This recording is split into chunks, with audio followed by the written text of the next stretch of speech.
Hey guys, it's Mitch. How's it going? We're going to take a look today at Stephen Platt's first creator-owned work for Image Comics. This is going to be Soul Saga #1. So just before we get into it, if you enjoy the channel, if you feel like you might want to help out a little bit, go subscribe on my Patreon. Links are in the description, gives you early access to everything I do. Helps out the channel, helps to buy new comics. So this is jumping ahead a little bit. The last Stephen Platt stuff we saw was in Prophet #10. This is Prophet Volume 1, #10.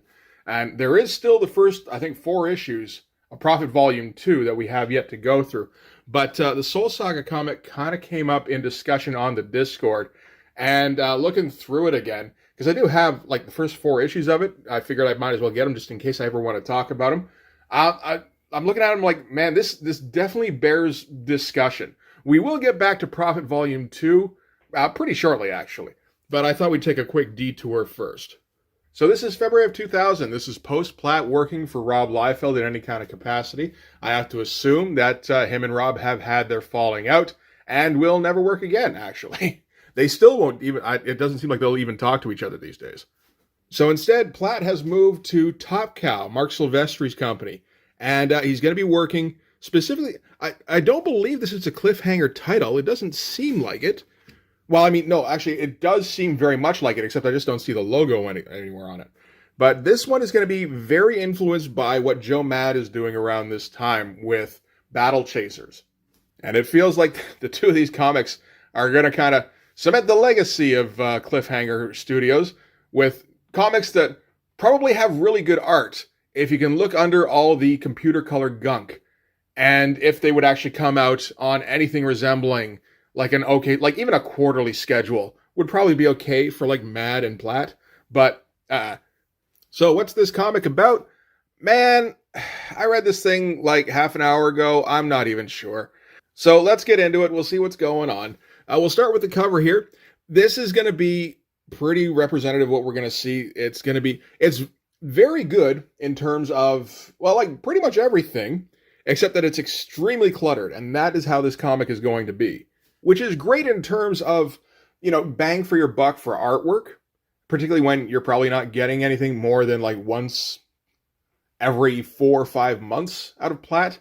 It does also mean that a lot of drawing gets lost when you're looking at it. Like, honestly, the first few times I looked at this cover, it took me a while to even notice the boob lady. And there are a few boob shots in this. Stephen Platt, again, feels like he's being influenced by Joe Mad in that regard. I never really thought of Platt too much as one of the hornier artists. He's got like 1 or 2 characters in the first run of Prophet. But I mean, there's just so much intensity and violence that it doesn't feel like the scantily clad women are that prominent an element. This is a little different. But we're jumping ahead a little bit. So if we're going to take a look at the cover, we should take a look at the whole thing. Like just a ridiculous amount of detail. In terms of composition, it's pretty good. You get the triangular thing going on. I assume that's intentional. Looks very nice when seen as a whole piece. This is another problem that we're going to see throughout this issue, which is that this is going to be colored by Liquid Studios, who also did Battle Chasers. And they really like their like cool tones, like grays and like desaturated blues and stuff.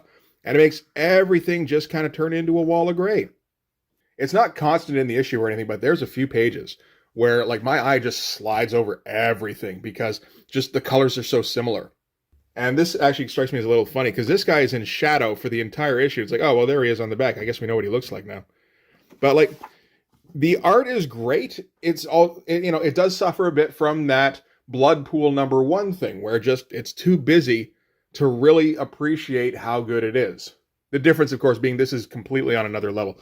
Platt has locked down an awful lot of fundamentals in the meantime, like for backgrounds, for figure work. His proportions are not maybe more realistic, but he doesn't seem to be doing that thing where he just draws a shape and then draws the muscles inside the shape. He seems like he's actually working out how the figures are supposed to fit together. So that's, I suppose, a refreshing change. So, okay, we're open up. We're in Mordor. You know, big, very cool looking volcano background kind of stuff. And somewhere in Mordor, there's a castle. They don't show us the castle in the big shot. I feel like they should do that. But, yeah, there's a castle, and it's got a bunch of dead guys guarding it. And that's what's going on all in here. I should do the credits first. They're probably not going to be very surprising. So this is going to be penciled by Stephen Platt, co-written by Stephen Platt, and Christian Lichtner. Is that the Dawn guy? No, that's Joseph Michael Litzner. Okay. So yeah, Christian Lichtner, I have no idea who that is. Judging by his script, he's not particularly good in the year 2000 anyway. Inked by Bat, colored by Liquid and Christian Lichtner. So co-scripter, co-writer, I suppose, co-colorist? All right. I don't feel particularly reassured by that. Also lettered by, some fucking lettering company and some guy named Robin. Or woman, maybe, I don't know. But yeah, like this volcano background, like the hellscape they've got going here, is pretty great. It would make for a great background in a video game. And we're probably going to see a lot more of that in this, actually. All this stuff here, with the interiors of this castle, whatever it is, from what I can see, if I look closely, it all looks pretty fantastic. There's an insane amount of detail going into everything. This is what Stephen Platt wants to do going forward, I think, where he just gets paid a ridiculous amount for every single issue so that he only has to produce like 2 or 3 every year. And that way he can spend 4 or 5 months just noodling away on everything and kind of fulfilling his artistic vision, because I think at this time Stephen Platt thinks he has an artistic vision. And then what happens? Liquid color comes in and wipes it all out with a big old streak of gray. I can't see pretty much anything that's going on in here very clearly, unless I really get in there. Like, I get it. It's a castle in essentially hell. You don't want to make it bright colors or anything, but you gotta find a way around that. It doesn't help too much that Stephen Platt's not doing a whole lot to separate things with shadows. The opening splash is very impressive in some ways, but the overall effect is still kind of meh. What else you got? Like, if you were to pick up the original art on auction, this spread would be utterly incredible, I'm sure. So, inside the castle, all the zombie wardens are guarding what turns out to be the Soul Blade. And I'm thinking, this has got to be before the video game series, right? Nope. Video game came 5 years before this, so they just didn't think very hard. This is a couple of levels up from, like, Brigade number 4, when Battlestone is fighting Genocide, and Genocide tosses him in, capitalized, the pit. And it's a pit underneath him. But it's still a little like, come on, guys, you got to try a little bit harder. Feels like Stephen Platt has some residual 90s influence, where the artist completely sells the book and doesn't matter how the writing is. So anyway, the zombie wardens guard the Soul Blade. The Soul Blade wakes up. The zombie wardens go Garg. Well, I don't think Garg's in here anywhere, but that's what they should say. I'm going to put Garg in Blood Force. And some of the zombie wardens start exploding or something, and the rest of them have to concentrate to lock down the Soul Blade. And they're successful, I guess. This particular zombie does something. Doesn't say anything. There's no description or anything. But it is working because they say so. And it is suppressed for now. And they have to inform the masters that the prophecy has begun. The Soul Blade has awakened. So, yeah, we're not trying too hard on the plot on this either. I mean, not everything has to be like an incredibly intricate, creative plot or anything. You can do genre stuff. I don't have a problem with that. But we still haven't seen anything interesting. So just to find out that the plot is going to be more cliched tropes, it's just like, I didn't really expect any better. The art all looks great. There's like I said, ton of detail, ton of rendering. Each individual shot is pretty cool. And it doesn't feel like there's too much lacking in the storytelling. Awful lot of little panels, which, Stephen Platt has kind of dallied in here and there. Not usually quite this much. And it seems more than a little unnecessary. In fact, it seems more than a little self-indulgent. Sometimes, Mark Silvestri working on X-Men with Chris Claremont, it felt like he needed to add extra panels to get all of the motions in when he was first starting out. It feels a bit more like Stephen Platt wants to put extra panels in because he thinks all of his moments are a little too precious. I'm doing an awful lot of judging of Stephen Platt for this comic, but from everything I've heard about him at this time, it may be appropriate.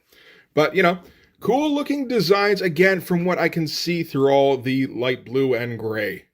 At least the red breaks it up a little bit, but it's still, it's still just kind of a wash. All right, so from there we're going to cut to Battle Chasers. Sure feels like it.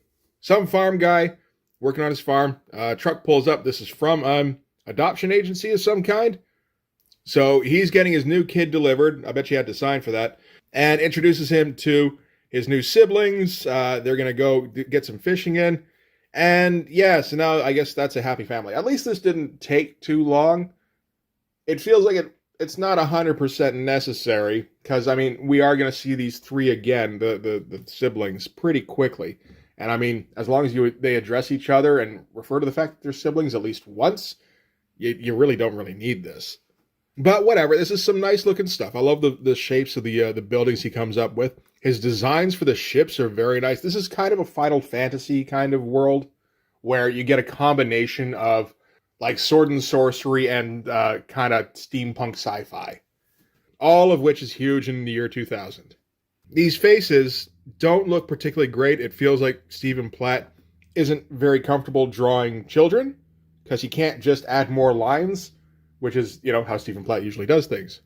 So it feels a little bit like, he tried to do it in one shot, didn't quite get it, went, fuck it.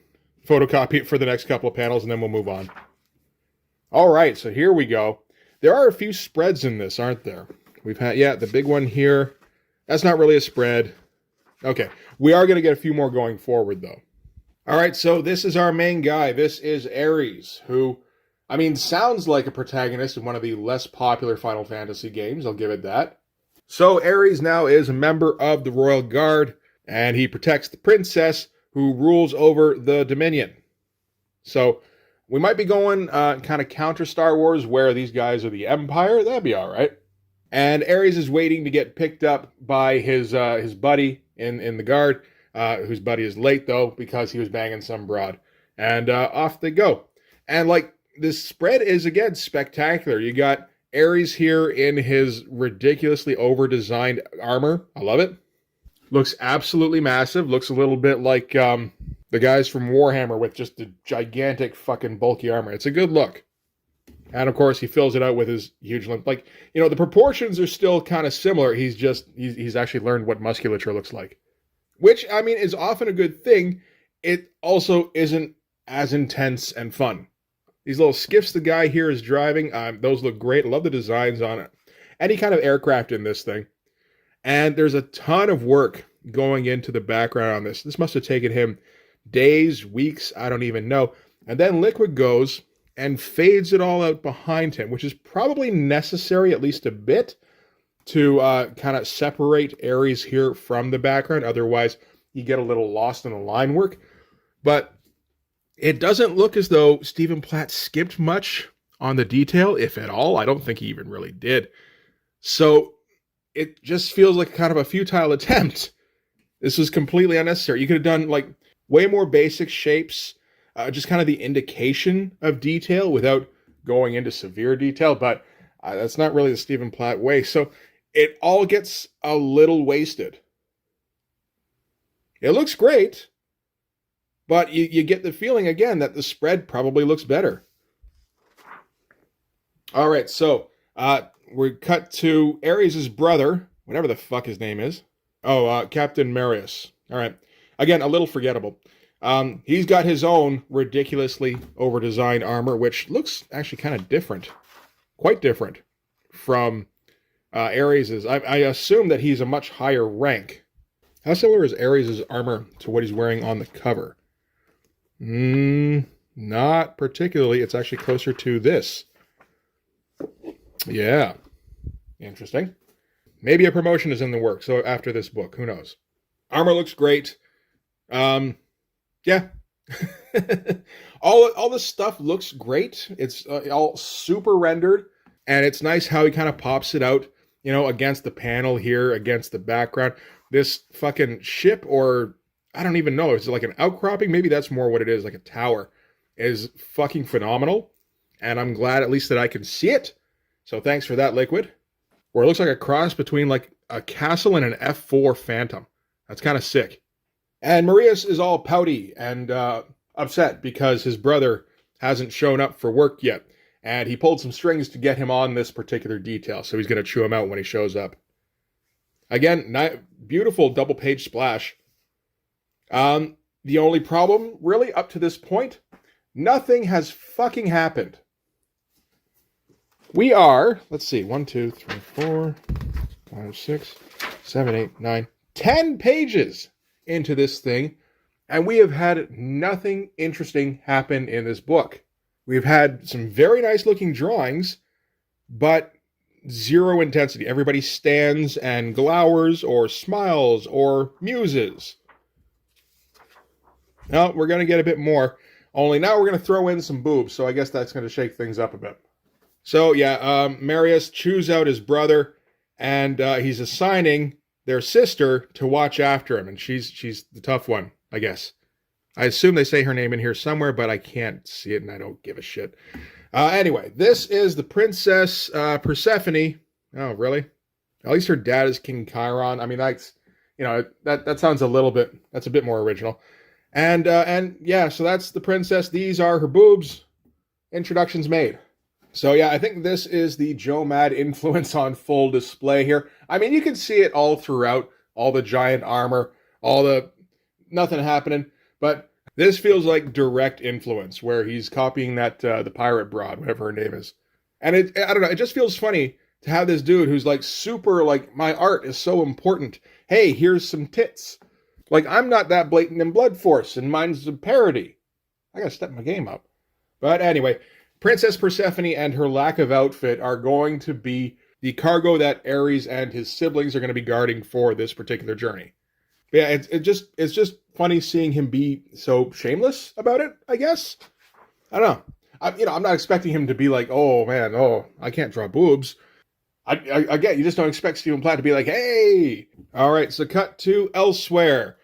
Where some devil stand-in guy is being advised that the soul blade has awakened and the prophecy has begun, so they're going to have to find the mortal who bears the sign before his power grows and threatens them all. And the devil's like, holy shit, this story's cliched. I mean, this is basically Extreme Sacrifice. This is Chapel. Ares is the newborn, and he's prophesied to destroy probably. That's what he does, right? He's going to destroy the devil guy. And like I said, devil guy is completely in shadow. Oh, we can't see him. This is like legend, which it kind of is. And that's, I mean, not a bad way to go, except you did kind of spoil the surprise a little bit, because that's that guy. Anyway, great looking pages. At least we got a bunch of shadows in here for once. That's nice. Platt hasn't really been doing that in this issue yet. We're not getting blues, we're getting like reds and oranges. That's also nice. Shake things up a little bit, make things a little brighter. Yeah, that's all pretty good stuff. Okay, this is going to be all the siblings are going to be on this ship here protecting the princess. Again, great looking fucking ship. And they fly into a storm. So they're going to have to batten some fucking hatches and shit.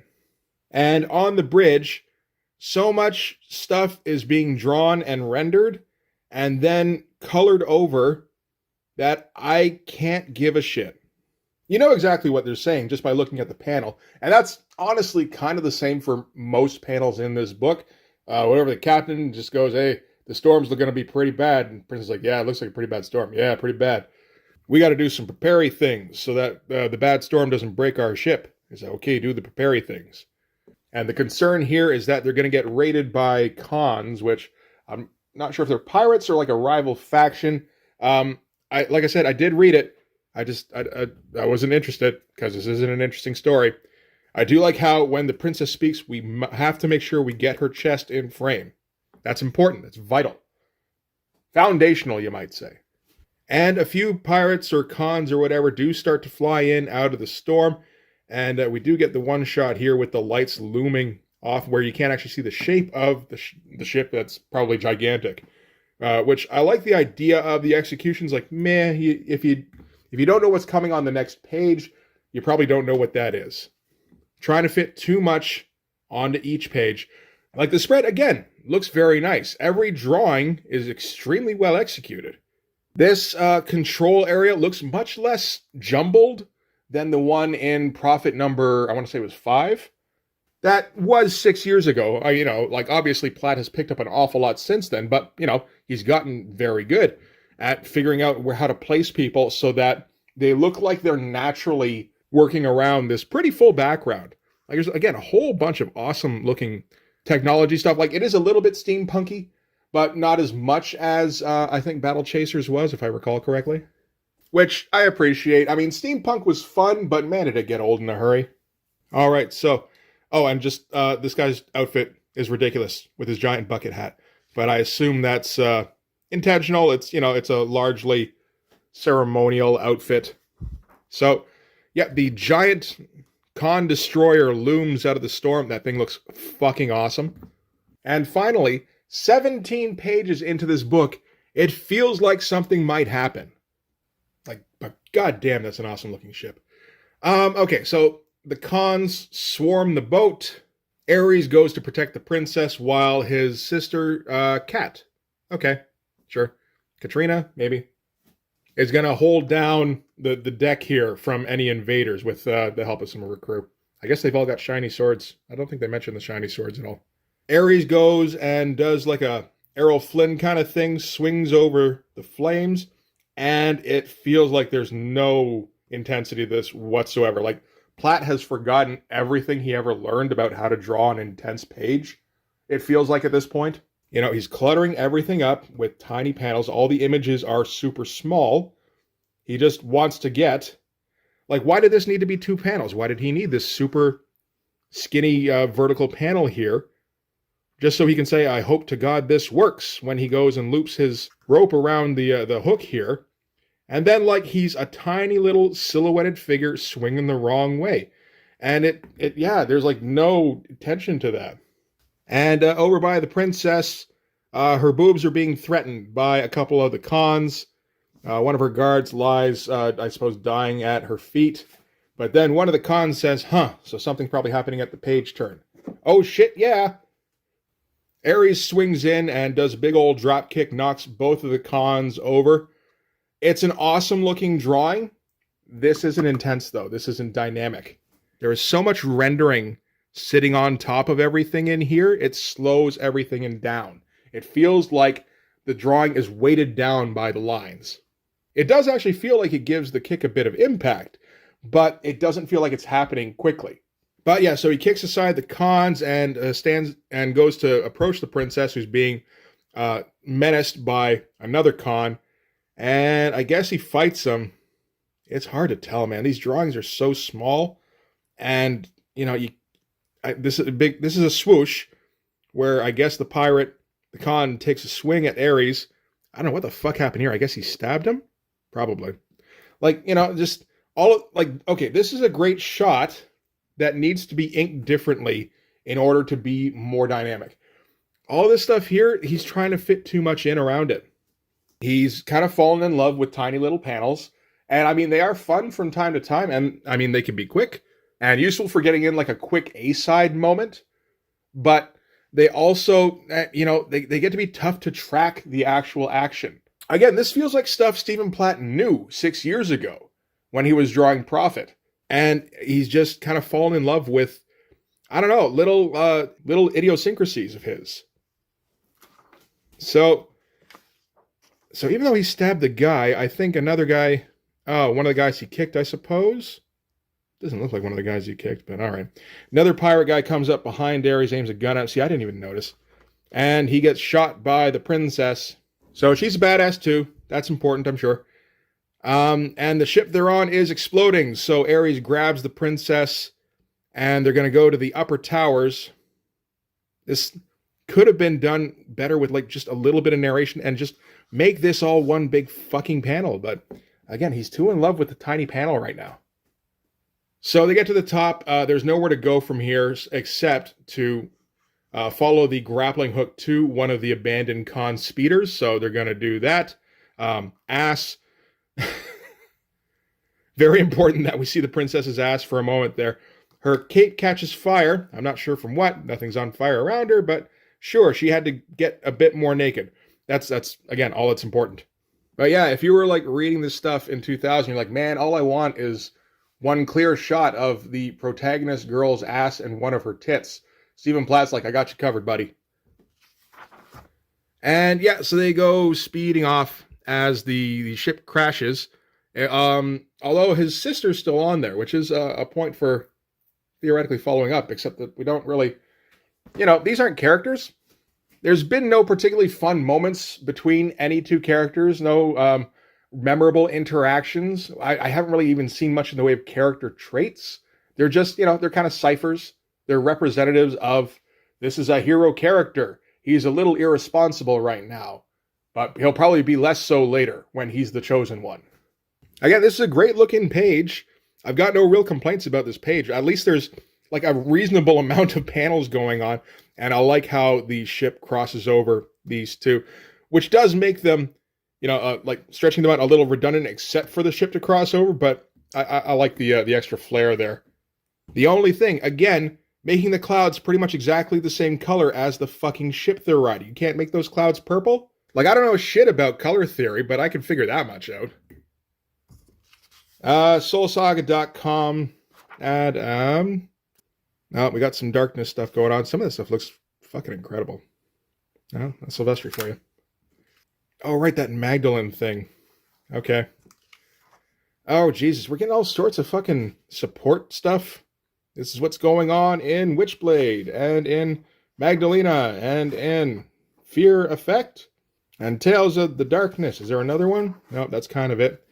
Warlands Chronicles, I mean, that does look kind of manga-y. So, oh, Pat Lee again. There you go. See, this is Pat Lee. This is the guy who did Bloodpool just 5 years prior to this. His style has changed dramatically, and it will continue to do so as he got into like more of his Transformer style. And Witchblade, with issue 40, an era of ass begins again. So, rest assured, your savior is coming. And Fathom, looking like she's starring in the pan-scan version of Die Hard, just all stretched out. All right. So that is Soul Saga. Yeah, that comic is, oh man. It's beautifully drawn. Like, there is very little in there that has any kind of awkwardness, and most of it is like pretty exquisite. If you had any of these pages, although a lot of them are double page spreads, so you would have to buy two, that'd get pricey. Those would go up on your wall and you would have trouble not looking at them as you pass them every day. They're fucking gorgeous. That said, nothing happens in this fucking book. And you might be like, well, you start these things off slow and then you build up to the action. Well, yeah, in a video game, in a Squaresoft video game for sure, in a movie maybe, not in a fucking comic. Now, Platt gets a little extra leeway, of course, because he's got name value, which not a ton of people have in 2000. A lot of the name value guys have kind of retired at this point, like Silvestri and McFarlane and Lee.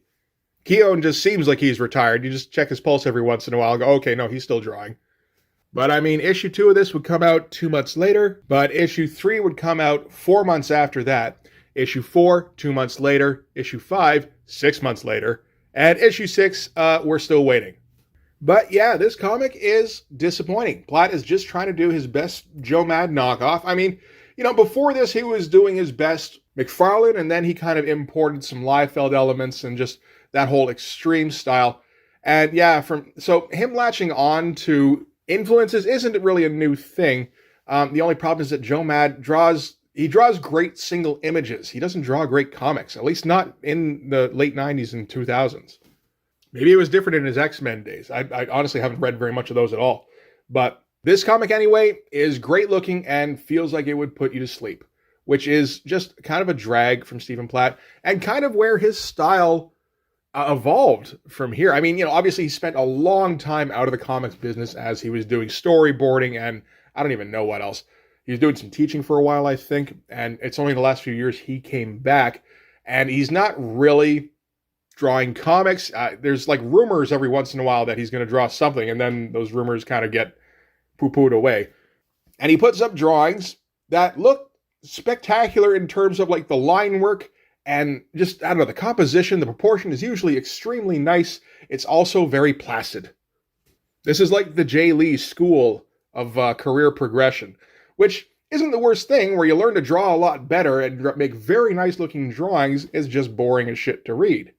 Anyway, that's it for Soul Saga number 1. Let me know if you want me to hit another one at some point. Although that would mean having to read another one. Oh my God. But for this one anyway, that's going to do it. So thanks very much for watching, guys. If you like this video, please hit like, hit subscribe, hit the notifications so you know when the next one's coming out. Go over and subscribe on my Patreon. It gives you early access to everything I do, from the Blood Force stuff to the YouTube videos before they get uploaded to YouTube, as well as some Patreon exclusive content. You can also follow me on Instagram and DM me there for commissions, and you can join the Blood Force Discord server. But yeah, that's going to do it. Thanks again for watching, guys. I'll see you in the next one. Bye-bye.